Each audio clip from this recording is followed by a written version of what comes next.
Hello and assalamu alaikum class 6. How are you all? So today our topic is dependence of organism upon one another. So already we discussed that biotic that animals and plant interact with each other. So now there is some factors that for what purpose they interact each other. So animal depend upon plants for food. How? Because an animal can't prepare their food just like a plant, because plant prepare their own food but animals can't. So all animals depend directly or indirectly on green plants for their food. For where do we get fruit, vegetable and cereals? So ये हम क्या से हासिल करते हैं? इसी ही plant से हम हासिल करते हैं, और जो कि हम ये नहीं है कि हम जाके खेतों में उस प्लांट्स को उगाएं, लेकिन डायरेक्टली हम उन्हीं जो वेजिटेबल्स है, फ्रूट है, सीरियल्स है, ये हम क्या से हासिल करते हैं? इन्हीं प्लांट से ही हासिल करते हैं. Number second, for shelter mean कि हम अपने लिए एज अ होम, अपने शेल्टर मीन कि जहाँ पर हम रह सकते हैं. तो हम डिफरेंट टाइप्स ऑफ प्लांट से ट्रीज से चीज़ें बनाते हैं. Like some animals such as owls make their homes in holes of trees. जो हमारे पास क्या होते हैं इसको, जो ट्रीज़ के अंदर रहते हैं, डिफरेंट एनिमल्स जो होते हैं, ओल्स जिसे हम उल्लू कहते हैं, ये हमारे पास ट्री के होल्स में रहते हैं. तो just use for the shelters. Some birds like sparrows, crows, eagles and kites build their nest in trees. A few insects like ants, grasshoppers, moths and beetles live in trees. Plants provide animals shade and also make the surrounding cool. इस तरह हम लोग different जो animals है वो as a shelter भी use करते हैं. Number third, for protection. Some animal takes help from plants to protect themselves for enemies. For example, a parrot hides in the green leaves due to its color. Grasshopper hides in grass due to the same color. So ये क्या करते हैं, उसको as a protection भी use करते हैं. Like grasshopper बिल्कुल just like colour of grass. तो जब कोई उसको ख़तरा होता है तो ये बिल्कुल छुप जाता है और किसी को पता नहीं चलता कि यहाँ पर हमारे पास क्या है, ग्रासहॉपर है. या लाइक पैरट ले ले, जस्ट लाइक लीव्स कलर, तो बिल्कुल पैरट उसी में हाइड होकर अपने आप को इनिमीज से बचाता है. Now this is the animal dependence. Now the plant dependence on animals for carbon dioxide. Because plant need carbon dioxide for inhalation and also for their food production. So plant cannot make their food without carbon dioxide gas. All animal release carbon dioxide gas during respiration and plant absorb these gas from air. तो इस तरह से plant क्या करता है, ये भी depend है एनिमल्स एंड डिफरेंट ऑर्गेनिजम्स पे, और इसी कार्बन डाइऑक्साइड को यूज़ करके क्या करता है, अपने लिए फूड प्रिपेयर करता है. For pollination is the process of in plant they transfer their pollen grains from one plant to another plants. In pollination क्या करते हैं, जो पोलन्स होते हैं प्लांट्स की एक दूसरे के, क्या करते हैं, जो प्लांट में भी हमारे पास सेक्स होते हैं इस तरह से. तो ये क्या करते हैं, किस तरह से जो पोलन्स होते हैं उसको एक प्लांट में से दूसरे प्लांट में ट्रांसफ़र करते हैं. किस तरह से, जब यही एनिमल्स किसी एक प्लांट पे वहाँ पर बैठ जाते हैं तो उसके पाँव पर वो स्टिक हो जाते हैं पोलन ग्रेन्स, और फिर यही एनिमल जब किसी दूसरे प्लांट पर बैठ जाते हैं तो ये पोलन ग्रेन्स क्या हो जाते हैं, ट्रांसफ़र हो जाते हैं. So animal also help some plants in their pollination. ठीक है, like look at this picture. क्या है कि प्लांट इस तरह से बर्ड्स हेल्प करते हैं पोलिनेशन में. सो क्या करता है, इस तरह से all living organism need food to live. Green plants make the food and animals consume this food. This is a food link among organism and is called food chains. इनके प्लांट क्या है, प्रोड्यूसर. फिर क्या है, grasshopper ने क्या किया, उसको ईट किया। तो ये हमारे पास ग्रासहॉपर क्या हो गया, हमारे पास हो गया आई थिंक हार्बिवोरस हो गया।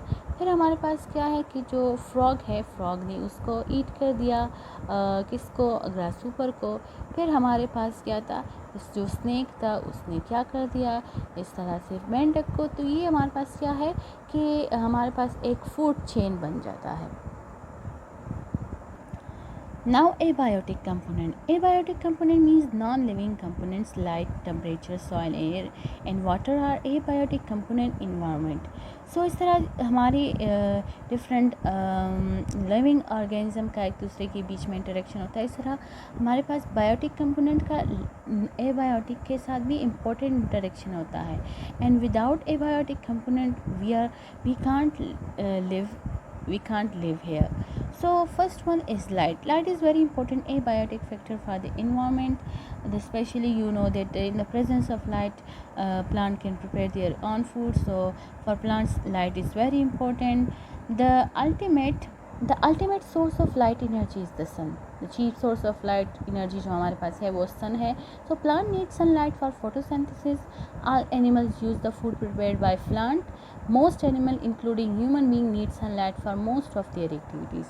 So इस तरह से light is very important for us and light is a biotic component. Now next is temperature. The heat of sun greatly influence the temperature of a place. You will observe the temperature in winter and temperature in summer. Nowadays the sun directly hit the earth's surface, so heat up the earth temperature.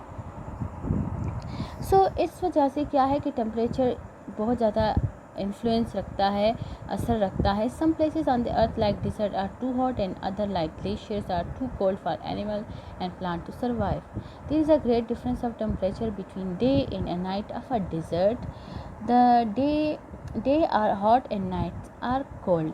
Most organisms are active at temperature between 0 degrees C and 45 degrees C. Temperature affect the activities of plant and animals. तो आप लोग जानते हैं कि temperature हमारे पास बहुत ज़्यादा effect करता है. जिस तरह हमने फोटोसिंथेसिस में फैक्टर्स इफेक्टिंग पढ़े थे, उसमें भी टेम्परेचर था.